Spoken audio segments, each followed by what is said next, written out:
A lot of times people talk about procrastination if it were one fault, like slouching. But actually, there's a lot of reasons why people procrastinate.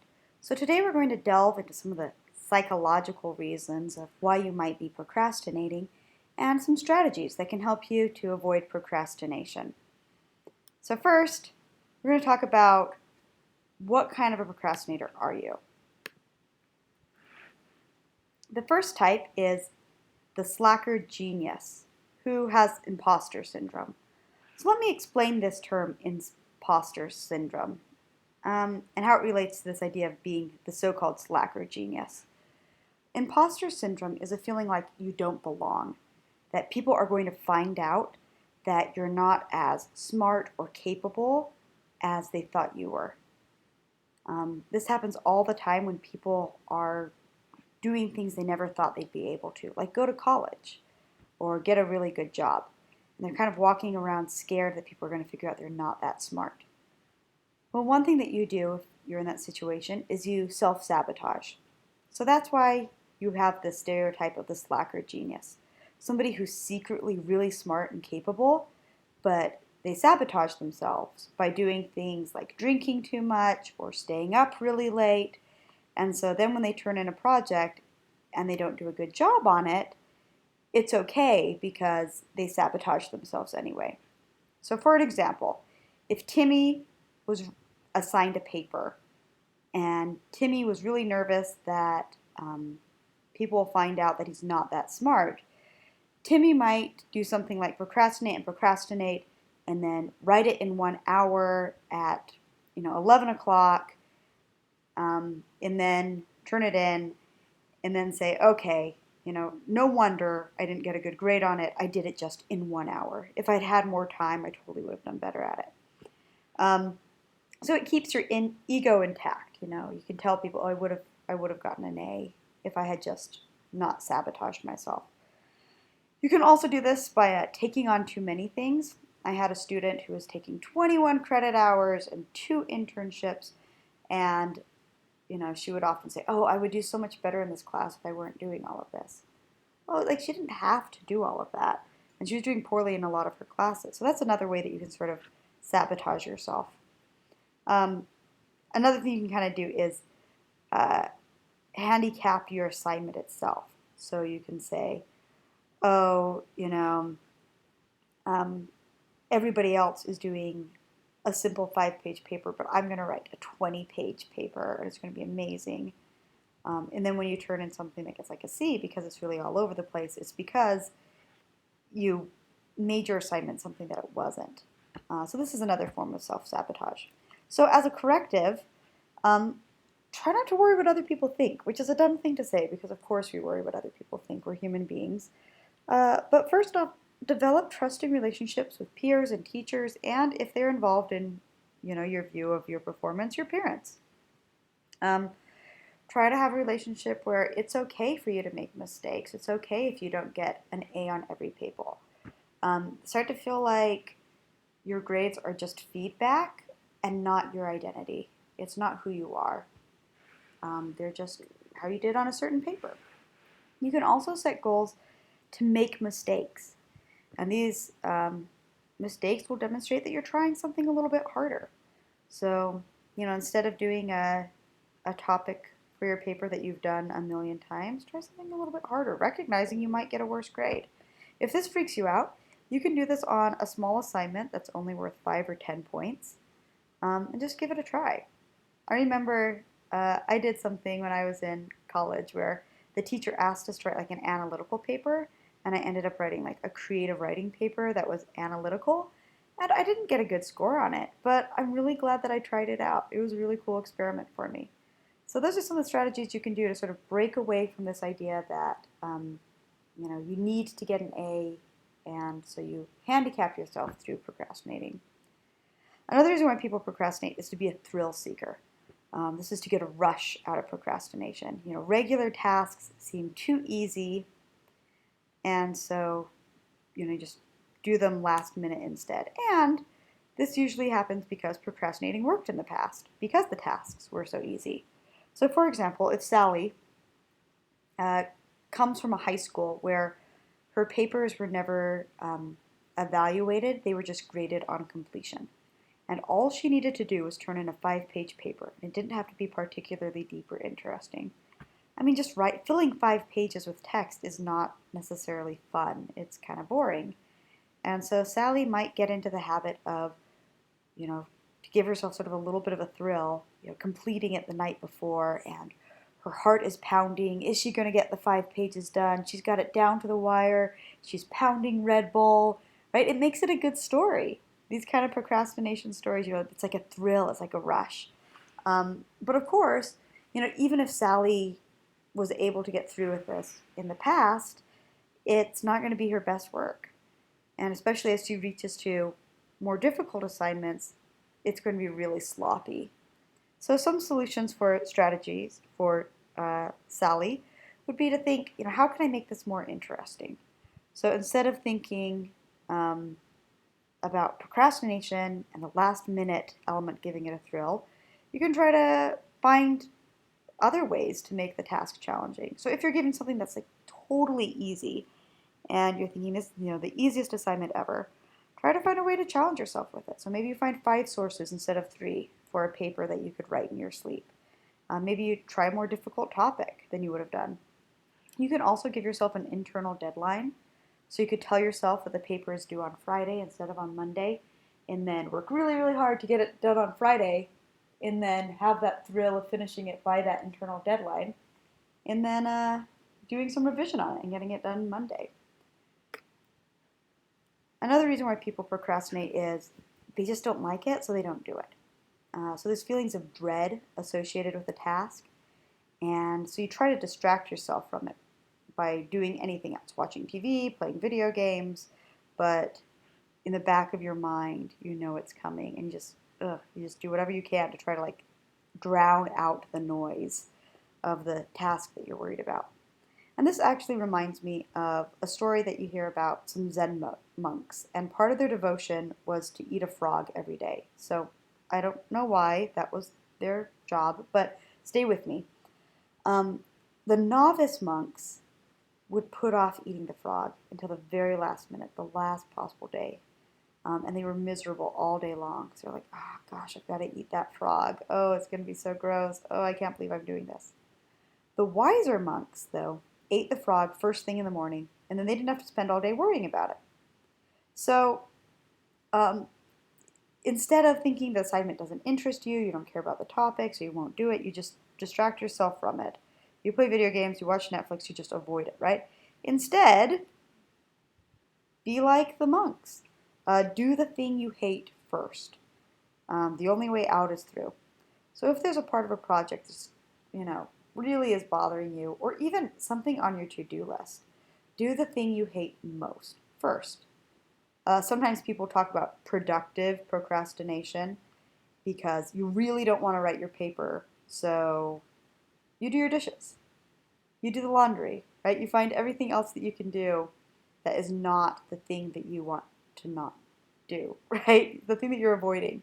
But instead, if you start with the thing that you hate doing the most, you'll be happier. You'll get it done out of the way.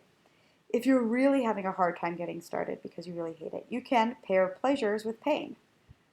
So, within reason that you do it productively, but you could set something like you're only allowed to listen to music if you're working on your paper. And so every time you try to turn on Spotify, you have to stop because you're not working on your paper. Or you could give yourself little prizes, like I get to eat a cookie if I spend a whole hour working on this project. So in that way, you're taking something you really like and pairing it with something that you're trying to avoid. And so whenever you get the urge for the thing that you really like, whenever you want to listen to music or eat a cookie, it reminds you, okay, I need to work on my paper, and then I can do this thing that I enjoy. Another reason why people procrastinate is because they're unsure. So let's say that Henrik is doing a new type of writing.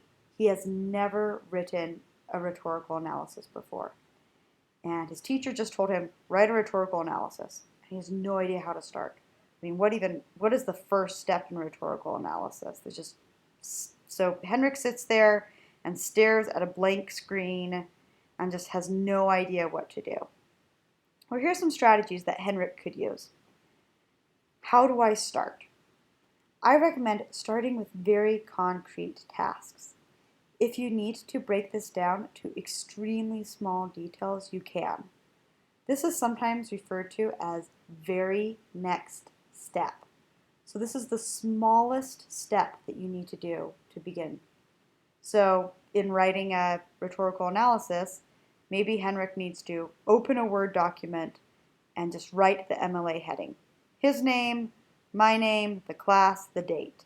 Save it, right? Maybe it's just something as simple as that. Or maybe it is print off the article that he is doing a rhetorical analysis of and circle and highlight anything that's interesting in it. Just very, very concrete next steps. Another thing that you can do in this strategy is make sure that you have a series of these very concrete next steps. So, what's the literal next thing I'm going to do? And then when you stop your task, okay, so say Henrik, he's created a Word document,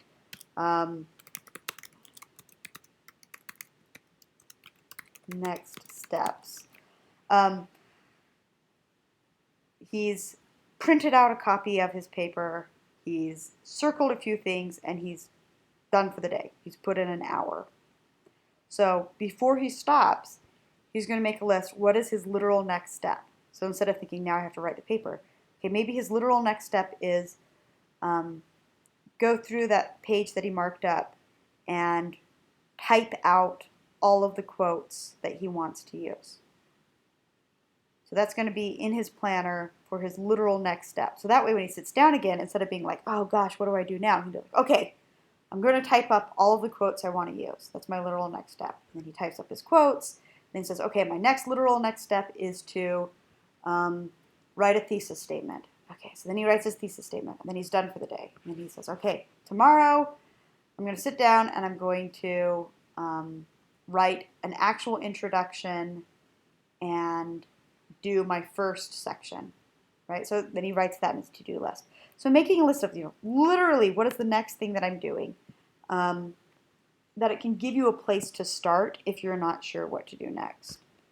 Of course, you can always email me, any of your teachers, if you're not sure about an assignment. You can look at sample papers. There's a lot of things that you can do, but coming up with literal next steps will go a really long way in fighting that kind of procrastination. Okay, let's talk about the next one. The perfectionist. This is the student who gets paralyzed by the best and forgets to get it done. Often derailed by small details. So you might do something like get hung up on trying to find the perfect word for your introduction. And then, spend an hour just staring at one paragraph instead of moving on to the rest of the paper. The perfectionist also changes topics often because they're looking for the ideal, something that will be like the very best paper. Thinking like this is going to be, the one time I get to write this paper, I want it to be the most perfect topic. Another thing that perfectionist procrastinators do is they can have difficulty prioritizing both like within the assignment and also across classes, roles, and jobs. So what I mean by that is not only do you get stuck on the perfect word and then forget to write the rest of the paper, but you can also do things like put in 10 hours on a 5-point assignment when there's a 100-point assignment coming down the way. It's like you don't want to put in more time on the 5-point assignment than the 100-point assignment. You could also, even with your classes or your jobs or your roles, you could spend, this happened with one of my students. She spent, all day working on decorating a classroom instead of putting that time into writing her final paper that she needed to do. I mean, it's fun to decorate your classroom too, don't get me wrong, but she just wanted her classroom to be perfectly beautiful. And so then she was super overwhelmed that she still had to write a huge paper too. So you need to find a priority, figure out where do I need to put in my time. So some solutions to the perfectionist is to think about what is good enough, right? So this kind of goes back to the slacker genius idea. You are okay even if it's not 100 points out of 100. Make sure that you're in line with the expectations of your teacher. If they don't expect you to spend 20 hours on a 5-point assignment, that's probably not what they want from you. You can also tell yourself that you're going to come back to this project after the deadline if you want. This doesn't have to be the one time you ever think about this topic. You can circle back to it later if you want. In extreme cases, so I had a student, let's call him Gregor, who just could not turn anything in. He was going to fail the class from not submitting assignments, and it was because he was such a perfectionist. And what we did as an extreme case, and you'll have to talk with your teachers about this, is he would email a copy of his paper, his draft, a day before it was due, and then he would have time to keep working on it and perfecting it, and then he could turn something in by the deadline. But I would have that, quote-unquote rough draft that I could grade just as a fail-safe. So that's an extreme case. But you can think about this in general. What is the paper that's good enough versus the absolute perfect paper. Okay, this next one is a little bit weird because you're not going to think about it as a problem with procrastination. It's actually the person who doesn't procrastinate enough. So they try to get things done too early. You may think, gosh, how can you get anything done too early? Well, let me give you an example. One of my professors used to use this example. She had cats. And she said, I cannot set the table for dinner at 8 o'clock in the morning. Because if she sets the table at 8 o'clock, the cats are going to walk all over the plates. They're going to knock the dishes off. They're going to, just rub their butts on the tablecloth, right? Like, they're going to be cats. So she really should not set the table at 8 a.m. in the morning. That being said, she also shouldn't set the table when all of the guests have already sit down, So you want to make sure that you do things in a timely way, not too late, but also not too early. For example, you don't want to do an assignment before they've been explained or the concepts have been taught. It would be really inappropriate, for example, in this class, to write your final reflection and your mentor paper right now. Because you haven't been through the whole class. There's stuff that we're still learning. So it would be really weird for you to try to do that now. It would be incomplete.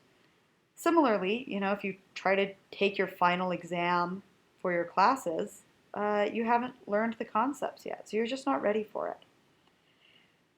Sometimes with a procrastinator, you also start something that is going to change, the system is going to change, and you'll end up doing something that you'll have to throw away because the rules have changed on you by the time that it's actually due or when it's actually relevant for you to turn in the project. So to avoid these things, here are some strategies. Think about what you need to do right now. So the procrastinator can create a timeline of when they're going to work on each part of the project. So, to get back to the mentor paper, you can't write the mentor paper now, but you could keep a couple of notes somewhere. Maybe you keep a little journal of the things that you're learning in the class. You also need to recognize that you might need to learn more before you begin some projects. Recognize what the project is asking you to do and what knowledge it expects you to have. There are some things that you can procrastinate if you're concerned about time later. So, for example, Trish couldn't set the table before the dinner, but, maybe she could arrange the flowers before dinner. All cats, actually, would probably knock down the flower arrangement, too. But, she could write out the name cards. So, get out her calligraphy pens and do the nameplates. She could do that. She could clean the house. So there are things that she could do. So you could identify that with this class too. So going back to the example, you're not going to write your mentor paper at the beginning of class, but you can take some notes. You can start to think about what would happen by the end of class. Okay, so for all of these things, whatever your personal, so hard to say these words with peace, your personal procrastinator type, you're going to want to try to make things as easy for you as possible.